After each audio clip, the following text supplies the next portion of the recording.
Today we're on point 2 of our contract agreement. We're looking at a plan and material list for 2 bridges, 2 relatively long bridges, wilderness bridges built up to Whistler standard. So yeah, we're gonna hike into those 2 locations. Might take us an hour to get to there, and then we'll take some measurements, check out how we could construct those bridges, what are our options for material, and come up with a bit of a plan. How far can we bring material in on an ATV? How much hand packing is necessary? How much does the crew need to carry in? All of that will determine the budget for those bridges.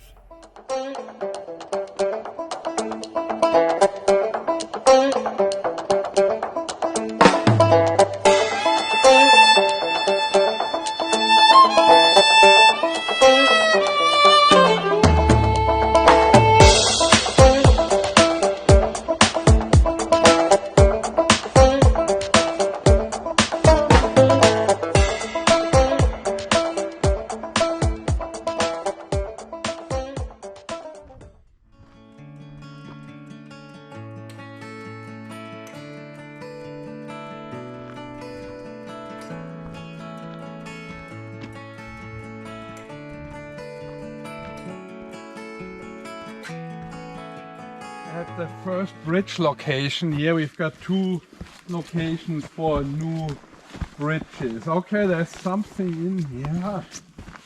Yeah, it's just moving a little, but Yeah, like it's definitely not legal in terms of Whistler Trail standard. Yeah. It's way too narrow. yeah. It's leaning a bit. Like, imagine how dangerous this is. This is slippery wood. Just a little bit of break and you're going off here. This is really dangerous. That's gotta be the really old crossing. But and this is a relatively long span, so something we need to ask about is, like, here obviously they used logs, they used trees. Yeah. So we have to Or see maybe how we can reuse what, like, we can, I don't know. I don't know anything about like wood really, but maybe we can. It still seems good, so we can maybe take it off and reuse it. Yeah, it just needs to be wider. Yeah.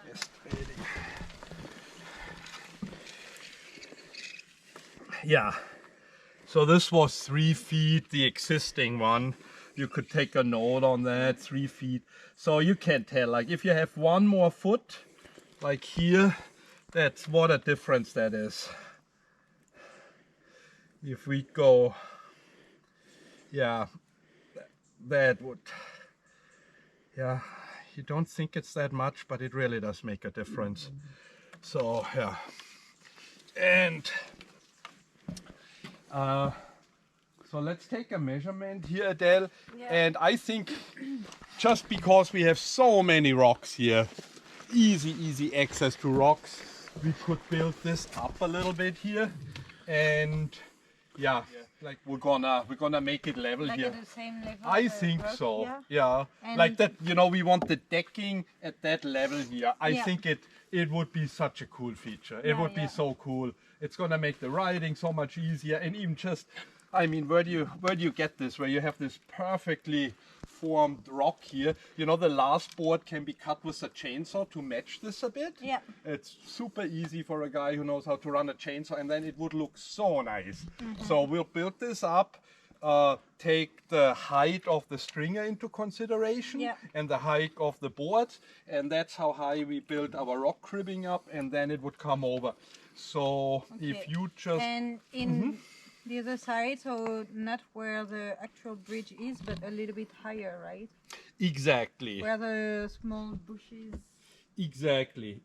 Like we wanna keep it level. Yeah. So this drops a bit. So you can estimate, like, this would be what this is, about 2 feet. Yeah, a little less, 1.5 feet. So, but this drops down a few inches. So that end is almost gonna come up 2 feet then in the end. Okay. So let's measure from here somewhere. From the rock. Yeah. And I'll go over there and we'll go up about 2 feet and then we'll have a straight shot. This side is going to be really easy to dig out, put some rocks in for the cribbing. Yeah, this is a long bridge. This is a relatively long stringer. You got it good? Can I pull a little bit? Okay, so 2 feet up. So yeah, and then the rest we can fill in. So let's call this one, yeah, 38 feet. 38 feet. I was thinking if we'll call it 40, but we're going to be relatively precise here again because we have to bring all these boards in and 2 feet will make a difference.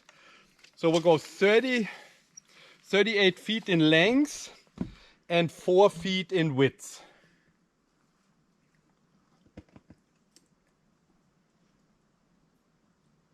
And when we're back, I'll show you a document on my computer that gives us the specification for the stringers. It tells us a bridge with such and such span at such and such width needs stringers with a diameter of 8 inches, 10 inches, 12 inches, that sort of thing.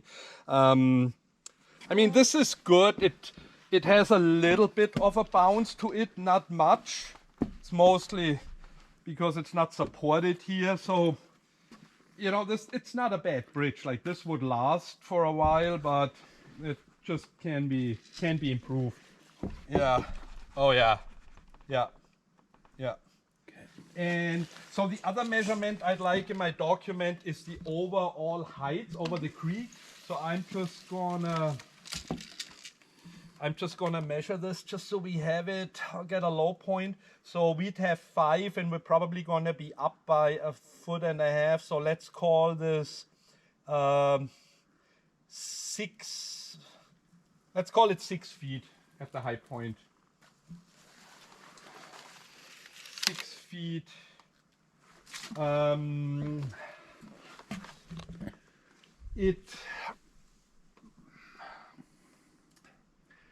We'll have to trim that tree down, but I like that idea for a number of reasons. It's gonna give us more daylight. It makes, yeah, it will keep the bridge drier. It takes the shade away from the bridge, and we're gonna be relatively close. And even if we would come by it, there's still the potential that you catch your handlebar on it. So I think this one we would take out. Which is, yeah, just fine. Wondering if I'm forgetting anything. Just to show you, this spacing is a little bit too wide. Okay, yeah. And again, I understand why they did it. Somebody packed all these boards in, so they wanted to save a couple boards. But this is too wide. See, they have a spacing of almost 2 inches here. I'd like to go maximum of 1 inch. Yeah. 3/4 to 1 inch is usually what I do. That, Max? Even that looks way better. Yeah, yeah. See, this is just a bit over 1 inch, so these are not standard. But yeah, you know, you just cut one strip and then you put it in, then you can space it. Instead, you know, you're not putting a board down and measuring each board with a measurement. You have like one stick that you bring with you. Okay, and that way it's just spaced nicely. So yeah, we go 4 feet. We'll reduce this a bit. In terms of work and like stuff. Yeah. What would you like to build this bridge? Without, like, if you'd have all the material here, whether it's trees that are peeled already or if you have to bring rafters in, to build this bridge would take a day. It's a day job. By the time you start digging this end out, you gotta remove this old bridge, cut it up. These boards need to be packed out because it's BC Parks. We can't leave anything here, so these would have to come out of the park. But yeah, by the time you build up some cribbing, Let's call this an hour's worth of work. You'll dig this out. That's another hour's worth of work. Prepping it all, getting the stringers in place, and then the decking takes an hour and a half, 2 hours. So yeah, this is a day. But then again, our big issue is, the big question here becomes, is how do we deal with the material? That's gonna be the big question here. Are we allowed to use material from here? Can we get a tree, split it in half to cut our stringers on site? Yeah, we are really close to where we have ATV access. Yeah. So that's gonna cut things down.